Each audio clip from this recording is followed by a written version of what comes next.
Guys आज के इस वीडियो में हम रिव्यू करने वाले हैं go credit instant personal loan applications को। आप में से काफी सारे लोगों का कमेंट्स आ रहा था, वो जानना चाह रहे थे कि जो गो क्रेडिट लोन एप्लीकेशन है क्या ये रियल एप्लीकेशन है या फिर फेक एप्लीकेशन है, क्या ये एप्लीकेशन आरबीआई के साथ रजिस्टर है कि नहीं, अगर आप यहां से लोन लेना चाहते हैं तो क्या आपको गो क्रेडिट एप्लीकेशन से लोन के लिए अप्लाई करना चाहिए या यहां से लोन अप्लाई करने से आपको बचना चाहिए।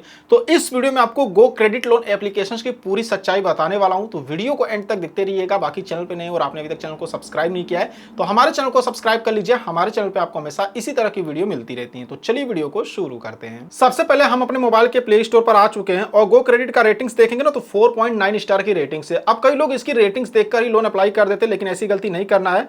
और यहाँ पे चलिए एप्लीकेशन को हम इंस्टॉल कर लेते हैं। जब तक एप्लीकेशन इंस्टॉल हो रही है एक बार हम इसके अबाउट को चेक करते हैं। तो भाई इनके अबाउट में इनका कहना है कि अप टू आप यहाँ पे 5 लाख रुपए तक का लोन ले सकते हैं। और यहाँ पे देखेंगे तो यहाँ पर देखेंगे कम से कम 5,000 ज्यादा 5 लाख ये बता रहे हैं। और स्क्रॉल डाउन करके नीचे आते देखते कि इनके एनबीएफसी कौन है। तो यहाँ पे इनका प्रोसेसिंग फीस बता रहा है कि 2% का लगेगा प्रोसेसिंग फीस। और यहाँ पे ये सब एग्जांपल देके रखें। डॉक्यूमेंट्स में इनका कहना है कि पैन कार्ड, एड्रेस प्रूफ ये सब लगेगा, मतलब आधार कार्ड।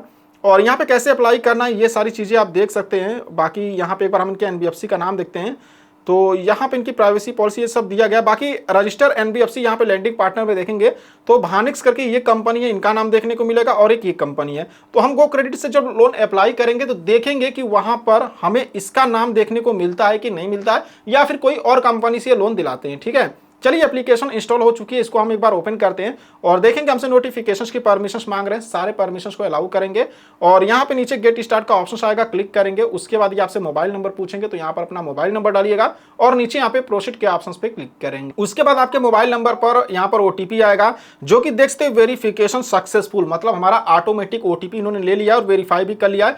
और सीधे हम इसके होम स्क्रीन पर आ चुके हैं। हमसे पर्सनल डिटेल्स नहीं मांगा। गाइस देखिए हमसे पर्सनल डिटेल्स इसलिए नहीं मांगा क्योंकि हम 1-2 बार पहले यहाँ पे लोन के लिए अप्लाई कर चुके हैं। ठीक है, तो ये आपसे पैन कार्ड का नंबर, आपका पर्सनल डिटेल्स, नाम हम ये सब मांगेगा तो आपको देना पड़ेगा और उसके बाद सीधे आप इसके होम स्क्रीन पर आ जाओगे। अब जैसे इसके होम स्क्रीन पर आएंगे यहाँ पे देखेंगे आपको इस तरह से इनका जो डैशबोर्ड है यहाँ पे देखने को मिलेगा।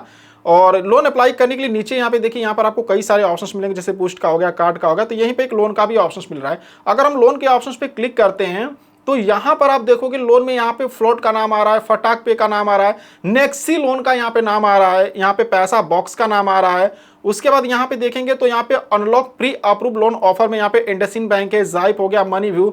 यहाँ पे मतलब देखने में ये लग रहा है कि भाई ये खुद लोन ना देके दूसरे कंपनी से लोन दिला रहा है। एक बार हम फ्लोट के ऑप्शंस पे क्लिक करते हैं तो देखिए हमसे परमिशंस मांग रहा है। यहाँ पे हम कंटिन्यू करते हैं और सारे परमिशंस को इसके हम अलाउ करते हैं एक बार। ठीक है, और सारे परमिशंस को अलाउ करने बाद देखेंगे कनेक्टिंग, तो ये लग रहा है कि भाई हमको फ्लॉट की वेबसाइट पे रीडायरेक्ट कर रहे हैं। ठीक है, क्योंकि देखिए अच्छा एक चीज और है कि हम इनके अबाउट में जब चेक किए तो वहां पे दो जो कंपनी का नाम हमें देखने को मिल रहा था, आप वीडियो पीछे करके देख लीजिएगा, उनका नाम हमें कहीं भी इनके लोन में देखने को नहीं मिल रहा, बल्कि फ्लोट, फटाक पे, नेक्सी इनका नाम देखने को मिल रहा है, जो कि भाई एक लोन की कंपनी है, एप्लीकेशन कहें तो है, जैसे फटाक पे हो गया, ये सब एप्लीकेशन जो कि लोन प्रोवाइड करती है तो उनके थ्रू ये लोन दिला रहे हैं, खुद लोन नहीं दे रहे हैं। तो देखिए इस तरह से यहाँ पर आ चुका है, कोई चैट यहाँ पर ओपन हो चुका है और हमसे ये मतलब 4 डिजिट का ओटीपी मांग रहे हैं और यहाँ से लोन अप्लाई करते भाई हम ओटीपी नहीं देंगे, पहले इसको हम यहाँ पे एग्जिट करते। ठीक है, हम फटाक पे के ऑप्शंस पे एक बार क्लिक करते देखते हैं। तो देखिए जब फटाक पे के ऑप्शंस पे हम क्लिक कर रहे हैं तो ये क्या हमें फटाक पे की वेबसाइट पे रीडायरेक्ट कर रहे हैं। ठीक है, ऊपर देखिए यहाँ पे वेबसाइट इनकी ओपन हो रही है और ये हमको फटाक पे की वेबसाइट पे रीडायरेक्ट कर दिए हैं, जहां से कि हम अपना डिटेल्स डालकर लोन अप्लाई कर सकते हैं।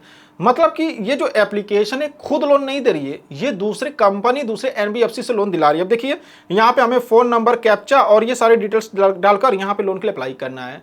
भाई मान लो कि अगर हमें फटाक पे से ही लोन अप्लाई करना है, हम यहाँ पर आकर मान लीजिए एप्लीकेशन को इंस्टॉल किए। ठीक है, अब हम यहाँ पे फटाक पे से लोन अप्लाई करें, फटाक मतलब यहाँ पे 4-5 कंपनी का नाम आया, हमने फटाक पे के ऑप्शन पे क्लिक कर दिया। अब फटाक पे की वेबसाइट से अगर हम लोन अप्लाई करते हैं तो लोन हमें महंगा पड़ेगा। मतलब ये जो गो क्रेडिट लोन एप्लीकेशन है वो एक तरह से लोन एग्रीगेटर या मीडिएटर का काम करे, यानी बीच का काम करे। जैसे कि यहाँ पे गूगल पे हो गया, गूगल पे आपको खुद लोन नहीं देता है, ये आपको दूसरी कंपनी से लोन दिलाता है, जैसे डीएमआई फाइनेंस हो गया उससे लोन दिलाता है।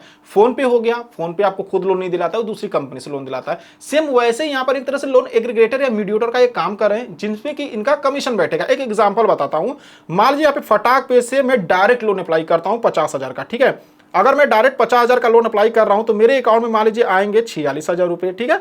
रीपेमेंट करना होगा मान लीजिए 50,000 रुपए का, ठीक है। अब गो क्रेडिट एप्लीकेशन को इंस्टॉल करके उनके थ्रू अगर हम फटाक से लोन अप्लाई करते हैं तो सेम यही 50,000 का लोन हमारे अकाउंट में मान लीजिए 46,000 ही आएंगे, लेकिन जो रीपेमेंट करना होगा ना वो 52,000 या फिर 55,000 रुपए करना होगा। तो यहाँ पे जो 5,000 या 2,000 रुपए का एक्स्ट्रा जा रहा है वो यहाँ पे गो क्रेडिट का कमीशन होगा। भाई गो क्रेडिट एप्लीकेशन जब लोन एग्रीगेटर है, मान लीजिए मीडिएटर है, तो वो समाज सेवा तो कर नहीं रहे हैं, उनको भी यहाँ पे कमीशन मिलेगा। और जो कमीशन होगा कोई भी कंपनी, चाहे फटाक पे हो या फ्लोट लोन हो या नेक्सी लोन है, अपने जेब से नहीं देंगे, वो आपके जेब से देंगे। लोन आपको महंगा पड़ेगा। मतलब अगर हम फटाक पे से डायरेक्ट लोन अप्लाई करते हैं तो डायरेक्ट लोन अप्लाई करने पे मान लीजिए कि मेरा यहाँ पे 30% का इंटरेस्ट रेट लगता है फटाक पे से। मैं मैक्सिमम बता रहा हूँ, एक एग्जांपल बता रहा हूँ, जरूरी नहीं कितना ही लगेगा।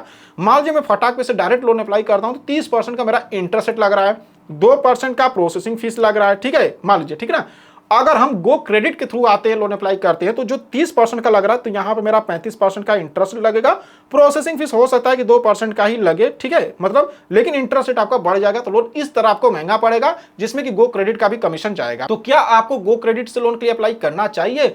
देखिए, अगर आप मेरे से पूछेंगे तो मैं पर्सनल आपको यही सजेशन दूंगा कि गो क्रेडिट से लोन अप्लाई बिल्कुल मत करिएगा, क्योंकि गो क्रेडिट से लोन अप्लाई करोगे तो लोन आपको काफी महंगा पड़ेगा, processing fees, rate of interest काफी ज्यादा हाई लगेगा। और गो क्रेडिट खुद लोन ना देखे दूसरी कंपनी से लोन दिला रही है, एक तरह से लोन एग्रीगेटर मीडिएटर का काम कर रही है, तो लोन आपको काफी ज्यादा महंगा पड़ेगा। तो गो क्रेडिट से लोन अप्लाई करने से अच्छा है कि हम डायरेक्ट एनबीएफसी से ही लोन अप्लाई ना कर ले। मतलब अगर हमें फटाक पे से ही लोन अप्लाई करना है तो हम डायरेक्ट फटाक पे एप्लीकेशन को इंस्टॉल करके लोन अप्लाई ना कर ले, हम गो क्रेडिट को ही क्यों यहाँ पे अपना डिटेल्स देने जाए, मतलब गो क्रेडिट को अपना डाटा हम क्यों देने जाए, ठीक है। सो आई होप कि अब आप समझ गए होंगे। बाकी अगर आपके मन में कोई कंफ्यूजन हो तो वीडियो नीचे कमेंट में पूछ सकते हैं। अगर आपको हमारी वीडियो पसंद आई हो तो इस वीडियो को एक लाइक करना और चैनल को सब्सक्राइब करना बिल्कुल नहीं भूलिएगा। तो चलिए फिर मिलते हैं आपसे नेक्स्ट वीडियो में।